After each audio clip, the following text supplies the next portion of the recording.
Cześć, witajcie. Jakiś czas temu posadziłam mój czosnek, ponieważ ja mieszkam w Anglii, w hrabstwie Kent, jest tutaj dosyć ciepło.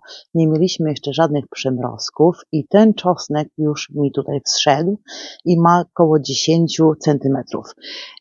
Mam tutaj takie listki właśnie, pięknie zielone. W tych dwóch rządkach, tutaj troszeczkę, a tu jeszcze nie widzę, żeby wszedł. Mam nadzieję, że te ząbki się przyjęły, jednakowoż te nie puściły mi tutaj, ale tutaj jeszcze mi nie puściły listków.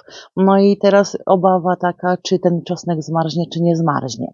Otóż czosnek taki ozimy jest dosyć odporny na temperatury i przeczytałam, że nawet wytrzymuje do 25 stopni na minusie, ale ponieważ jest to taki piękny, zdrowy czosnek, chciałabym go w jakiś sposób też ochronić, jeżeli te przymrozki przyjdą.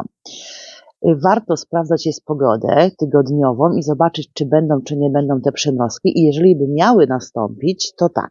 Pierwszą moją ochroną tutaj jest wysuszona trawa, którą rozłożyłam zaraz po wysadzeniu tego czosnku, więc ma tutaj jakąś taką ochronę, żeby te pierwsze takie przymrozki, słuchajcie, przy ziemi ochroniły mi ten czosnek. Tutaj w torbie obok, w razie czego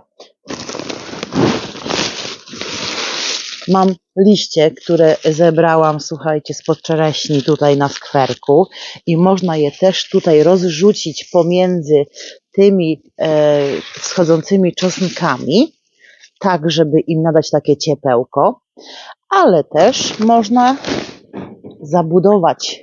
zabudować, słuchajcie, tą część grządki, postawić jeszcze jedną deskę, bo najczęściej rośliny nam padają, robią się takie chorawe wtedy, kiedy wieją wiatry. Dzisiaj mam piękną pogodę jak na ten okres roku i nie wieje, ale gdyby mi tutaj zaczęło wiać, hulać, to mogę postawić kolejną deseczkę na to i w ten sposób też ochronić te małe siewki mojego czosnku. Gdyby miało na przykład padać, bo to też często się zdarza, słuchajcie, w Anglii, to wtedy przykryję to po prostu folią albo fizeliną, także jest sporo tych sposobów, żeby ochronić ten czosnek. Także jeżeli chodzi o czosnek, sprawa załatwiona. Jakiś czas temu przygotowywałam sobie tą grządkę pod cebulę. Przekopałam ją, dodałam tutaj materii organicznej, która znajdowała się na tych grządkach. Dodawałam też nieprzekompostowaną materię organiczną i mam nadzieję, że to w jakiś sposób już mi się tu rozłożyło. Następnie przykryłam tą grządkę kartonem, tak, żeby koty sąsiadów, które jak widzieliście na shortach, przychodzą tutaj i nie zrobiły sobie z tego kuwety. I teraz odkryję po prostu tą grządkę i ją troszeczkę wzruszę. Przy okazji sprawdzam, czy pod tym kartonem nie ma ślimaków i niestety tutaj w tej części kartonu zauważyłam, że już są 4 takie bardzo, tu są 4, tu są kolejne 2, także jest tych ślimaków sporo, dlatego założę sobie rękawiczki i je wyzbieram. Czyli zacznę od takiej najmniej przyjemnej sprawy. Jak już się pozbyłam ślimaków, to teraz zabiorę ten karton, który przyda mi się na kolejną grządkę, którą dzisiaj będę oczyszczała, a będzie to moja grządka sierpniowa. Już czas, żeby ją oczyścić. I teraz wzruszę tą ziemię. Troszeczkę postaram się też ją wyrównać. W ten sposób, jak przygotowałam sobie tą grządkę, to mam dzisiaj znacznie mniej pracy przy niej. Bo wystarczy, że tak właśnie wzruszę, wyrównam, odbiorę jeszcze te elementy materii, które miałam na wierzchu, żeby już one nie gniły. Tutaj tylko na kompostowniku, w kompostowniku i przepięknie przygotowana ziemia po to, żeby sobie móc właśnie w taki chłodniejszy dzień wysadzić cebulkę. Najpierw sobie wyrównam ten teren. To co, cebulkę zaczniemy od tej strony. Robię sobie taki pierwszy rowek.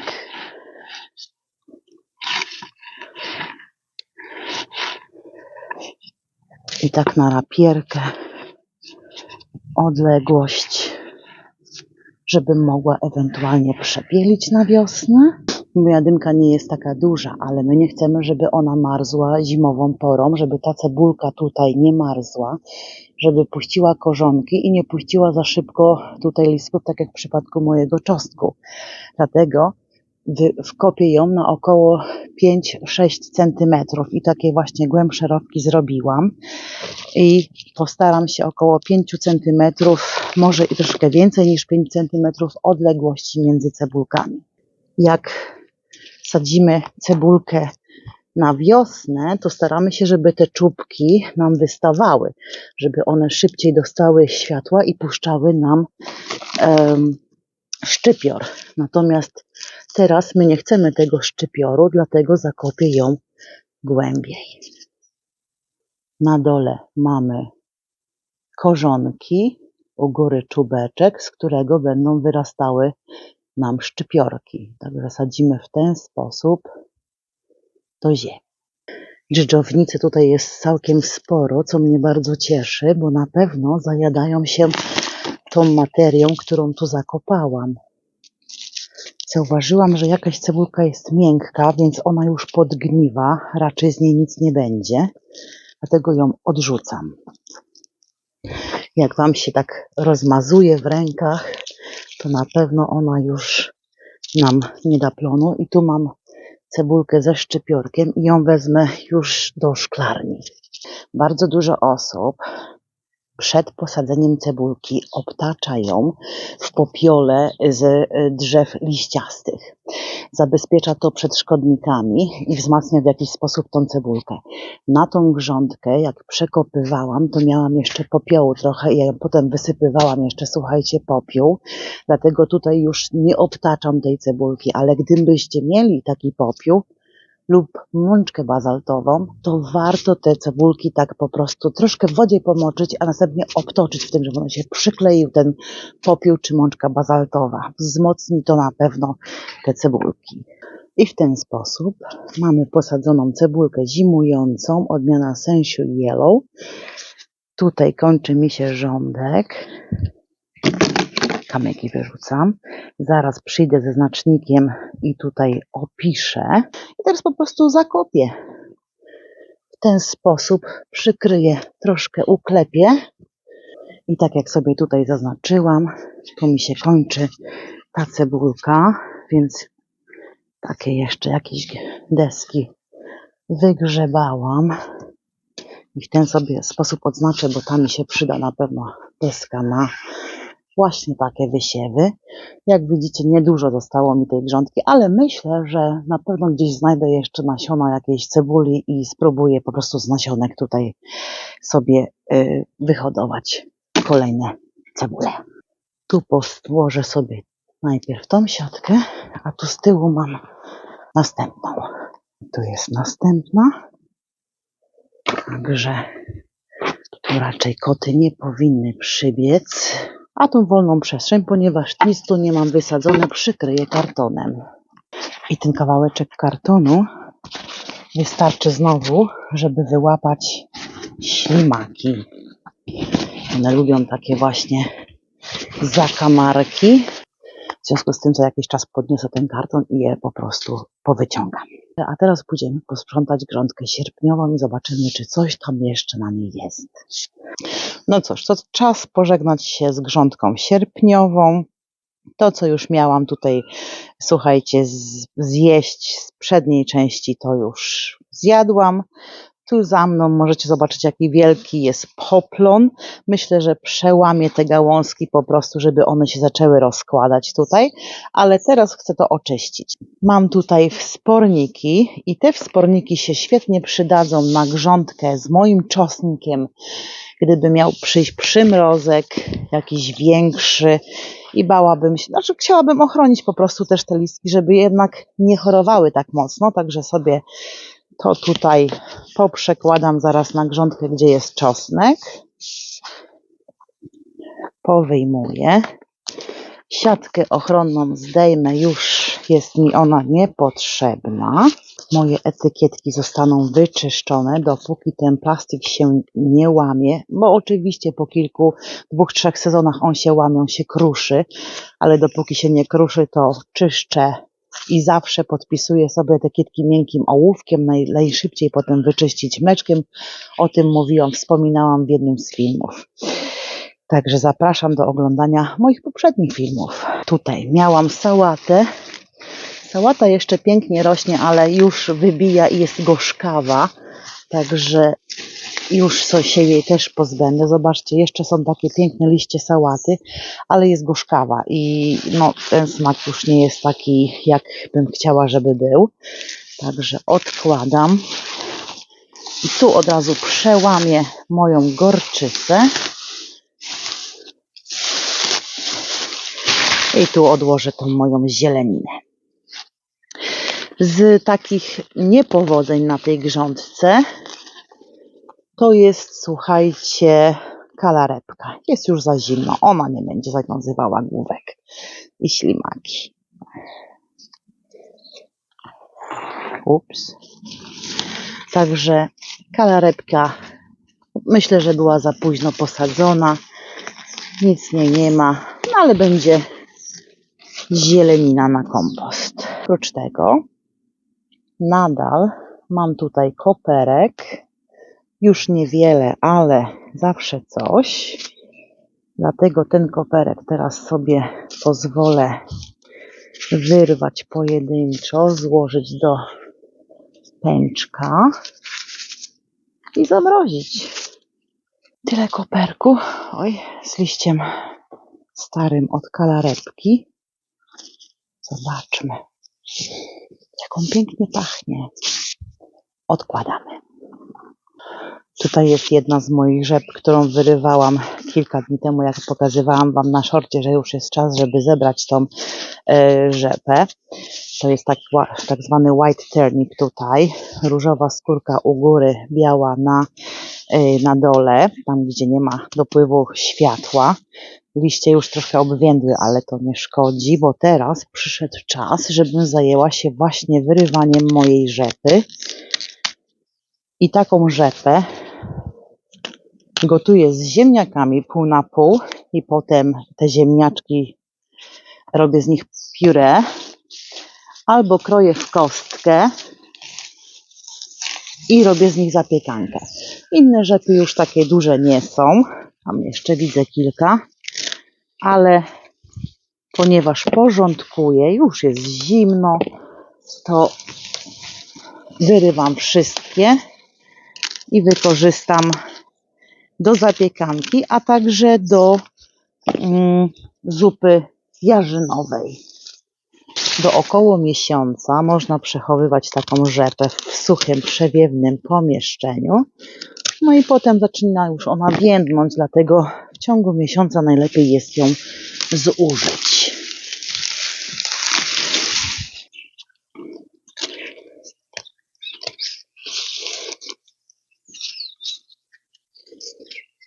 I teraz po środku tej grządki miałam wysadzony jeden rządek, to były buraczki.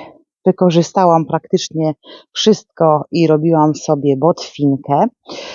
Zostały takie niedobitki i teraz z tych niedobitków już też raczej nic nie będzie. Nie mają one aż tylu tak wykształconych tych ogonków, żebym mogła wykorzystać również na botwinkę, dlatego one już mi są niepotrzebne i pójdą też w sumie z powrotem do tej grządki, bo ją będę za chwileczkę przekopywała z tą zieleniną. Z kolei ostatni rządek, jaki został, to jest czard, czyli buraczki liściowe wykorzystywane do sałatek. Liście już są objedzone przez jakieś gąsieniczki, może i ślimaki, ale one mają jeszcze fajne ogonki i je sobie wykorzystam do takiej szybkiej sałatki. W tym narożniku miałam kilka porów. Jeszcze mi te pory tutaj rosną. Pory mogą zostać na okres zimowy w tej grządce, aczkolwiek ja mam dokładnie raz, dwa, trzy, cztery, 5 porów mi zostało i ja je wykopię, oczyszczę i zamrożę.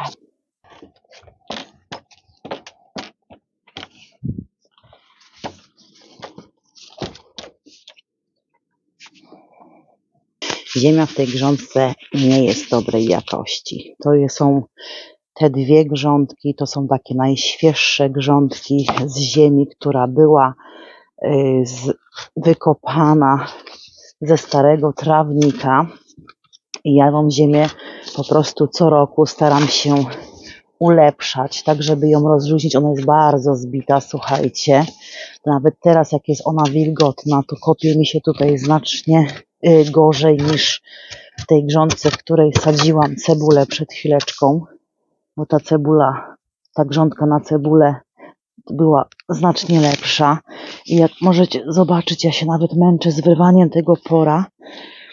Nie chcę go też przełamać jakoś za bardzo, ale niestety jakoś trzeba będzie się go pozbyć. Od razu sobie oczyszczę tutaj. Nie potrzebuję zabierać tego brudu do domu.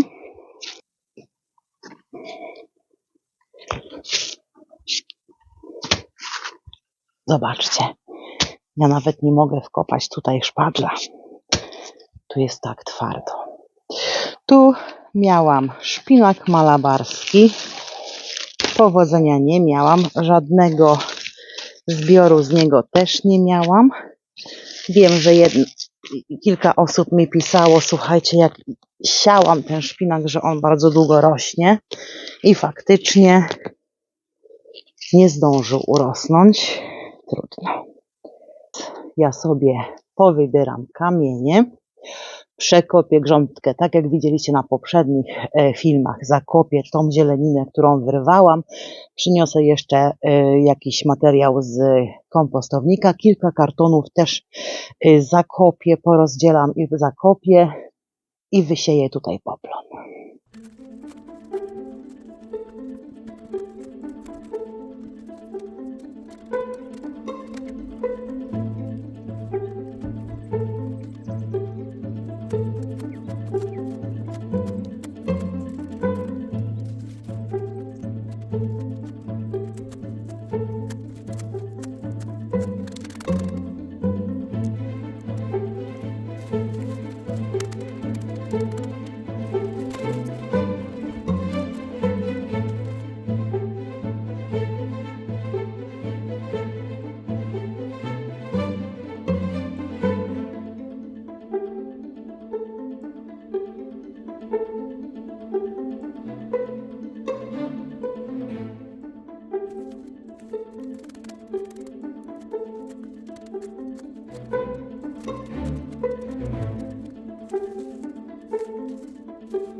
Jeżeli jesteś tutaj nowa, to zapraszam do subskrypcji kanału. Wszystkim moim dotychczasowym subskrybentom dziękuję za zaufanie i za zaglądanie na mój kanał. Serdecznie Was wszystkich pozdrawiam i życzę cudownego dnia. Jakiś czas temu przygotowywałam sobie... Halo!